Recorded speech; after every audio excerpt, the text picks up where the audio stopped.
बोलो जयकारा बोल मेरे श्री गुरु महाराज की जय।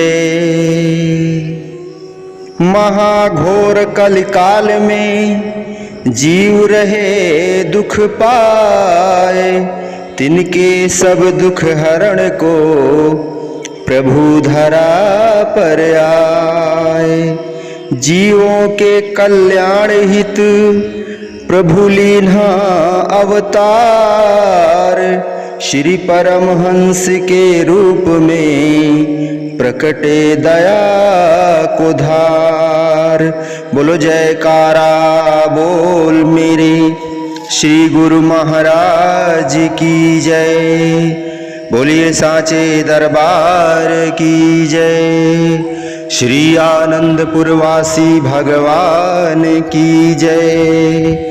श्री नगली निवासी भगवान की जय।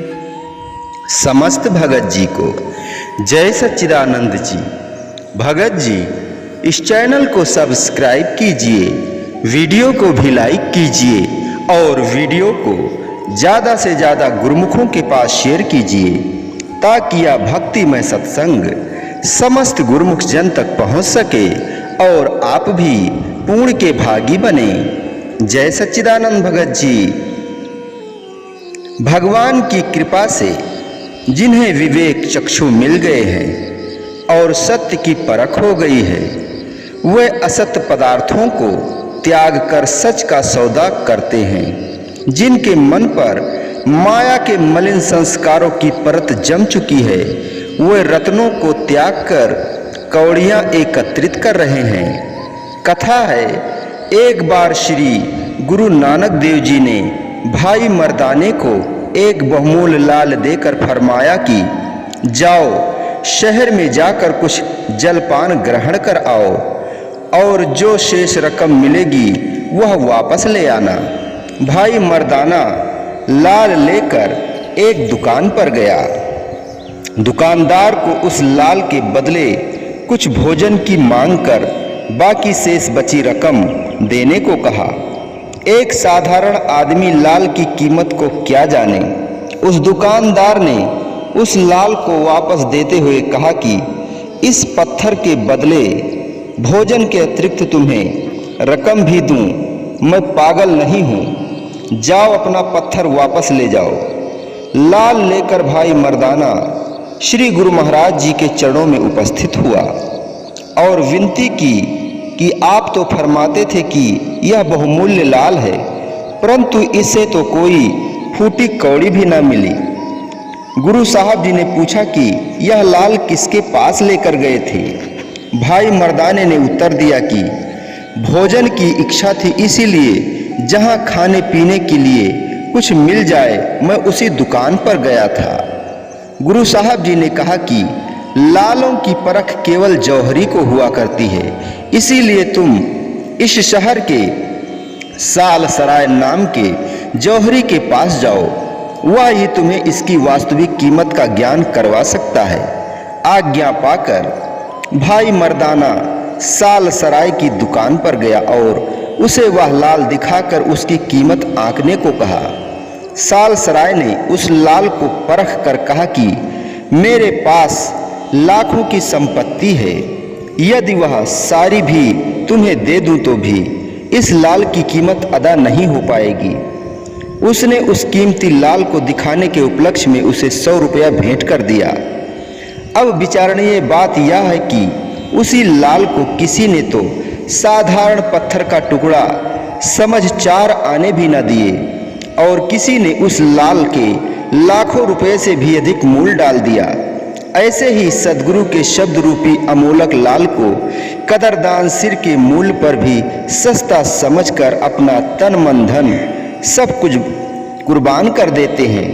जिन्हें इस बात का ज्ञान नहीं हुए, आप भी इस दात से वंचित रह जाएंगे और अपने संपर्क में आने वालों को भी इस लाभ से लाभान्वित होने में बाधा उत्पन्न कर देते हैं। वह तन व धन को दायमी समझकर अपनी सूरत को इसमें अटकाए रखकर परलोक में भी दुख के भागी बनते हैं। सिकंदर बादशाह ने अनेकों देशों पर विजय प्राप्त कर अथाह धन दौलत एकत्रित की। वह अपने आप को दुनिया का बादशाह समझकर अपनी वीरता पर गौरव से फूला नहीं समाता था। अपने देश की ओर वापस लौटते हुए मार्ग में अकस्मात ही उसका स्वास्थ्य बिगड़ गया और वह असहनीय दर्द से छटपटाने लगा। उसने सभी अच्छे से अच्छे वैद्यों को बुलाकर कहा कि तुम जितना दिल चाहे उतनी संपदा ले लो, किंतु किसी प्रकार मेरी इस पीड़ा का निवारण करो। लेकिन वैद्यों ने कहा कि वह इस पीड़ा को मिटाने के लिए सर्वथा असमर्थ हैं। पुनः उसने अपने वीर सैनिकों को बुलाकर कहा कि आपने जिस पराक्रम से शत्रुओं को परास्त किया, उसी बल से मेरी इस पीड़ा को भी दूर कर दो। उन्होंने भी खिन्न मन से यही उत्तर दिया कि उनके समस्त अस्त्र व शस्त्र बादशाह की इस पीड़ा को दूर करने में असमर्थ हैं। अपने वीर सिपाहियों से भी निराशाजनक उत्तर पाकर उसने अपनी रानियों व कुटुंबियों के आगे अपनी पीड़ा को कम करने के लिए उनकी सहायता की मांग की। लेकिन उन्होंने भी कहा कि इस दुख से छुड़ाने के लिए उनके पास कोई युक्ति नहीं है। सब तरफ से निराश होकर कहने लगा कि अफसोस, मुझे इस बात की पहले किसी ने भी नहीं बताई कि मृत्यु अवश्यंभावी है और मृत्युपरांत जीव के साथ सिवा उसके कर्मों के कुछ भी साथ नहीं जाता। सारी जिंदगी जिन्हें अपना समझने और उनमें अपना दिल रमाए बैठा रहा, अंत समय वह भी कुछ अपना ना बना। इस प्रकार विचार करते हुए वह बहुत दुखी व परेशान होने लगा। वास्तविक तथ्य तो यही है कि इस जग की सारी रचना मिथ्या है। धन संपत्ति कुटुंब परिवार सब यहीं का यहीं धरा रह जाना है। अंत समय में कुछ भी साथ नहीं जाएगा। एक संत सद्गुरु ही हैं जो जीव के इस लोक में भी रक्षा करते हैं और परलोक में भी उसके संग सहाय होते हैं। गुरुवाणी में कथन आया है, हर बिन तेरो ना को सहाई, हर बिनु तेरो ना कोई सहाई, का की मात पिता सुत बनिता, को काहू को भाई। धन धरनी और संपत सगरी, जो मनियो अपनाई, तन छूटे कछु संग न चले, कहा ताहि लपटाई। दीन दयाल सदा दुख भंजन, तास्यु रुचि न बढ़ाई। नानक कहत जगत सब मिथ्या, जीव सपना रैनाई। श्री गुरु तेग बहादुर जी फरमाते हैं कि हरि के सिवा जीव की सहायता करने वाला कोई भी नहीं है। माता पिता पुत्र स्त्री और भाई बंधु अंत समय कोई भी मददगार नहीं होता। जिस धन संपदा और मकान जायदाद को अपना मान सदा उसमें चित्त को अटकाए रखता है, शरीर छूट जाने पर वह सब यहीं का यहीं धरा रह जाएगा, कुछ भी तेरे साथ नहीं जाएगा। इसीलिए स्वयं को उसमें क्यों लिप्त रख रहा है।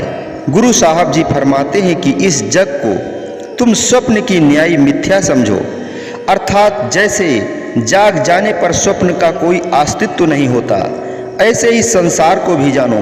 सच्चे सुख व आनंद को देने वाले केवल सद्गुरु दातार हैं, अन्य कोई नहीं। कहते हैं कि राजा हरिश्चंद्र की पत्नी तारामती रात को सत्संग में जाकर गुरुवाणी श्रवण किया करती थी। आज राजा हरिश्चंद्र के राजकाल को बीते हुए युग बीत गए, लेकिन यह वाणी तब भी थी। कहने का भाव यह है कि सत्पुरुषों की वाणी धुर दरगाही वाणी है और यह युग युगांतरों से चली आ रही है। अमर पुरुषों की वाणी अमर हुआ करती है और जो भी इसका हृदय से मनन करते हैं वे भी अमर हो जाते हैं, जो सत्य पर अडिग रहते हैं। सत्पुरुष श्री अर्जुन गुरुदेव जी महाराज जी ने अपने मुख से उनकी महिमा का वर्णन करते हुए गुरुवाणी में इस प्रकार कथन करते हैं, सत्य वचन साधु उपदेश, सत्य से जन जाके हृदय प्रवेश। फरमाते हैं कि केवल संतों का उपदेश ही सत्य है, उनकी वाणी का वचन ही सत्य है। वह सेवक जन भी सच्चे हैं जिनके हृदय में सच्चे मालिक का निवास होता है। बाकी जगत का सारा पसारा मिथ्या है। वास्तविकता का बोध हो जाने पर बादशाह सिकंदर ने कहा कि मेरी मृत्यु उपरांत मेरे दोनों हाथ कफन से बाहर रखना, ताकि सारी दुनिया यह देख हुआ जान सके कि सारी दुनिया का बादशाह भी संसार से खाली हाथ वापस जा रहा है। सबको यह सीख मिल सके कि संतों की सच्ची वाणी को हृदय में धारण करके ही सच्ची कमाई की जा सकती है, और यही पूंजी आगे उसके काम आती है। बोलो जयकारा बोल मेरे श्री गुरु महाराज की जय। बोलिए सांचे दरबार की जय। श्री आनंदपुरवासी भगवान की जय। श्री नगली निवासी भगवान की जय। समस्त भगत जी को जय सच्चिदानंद जी।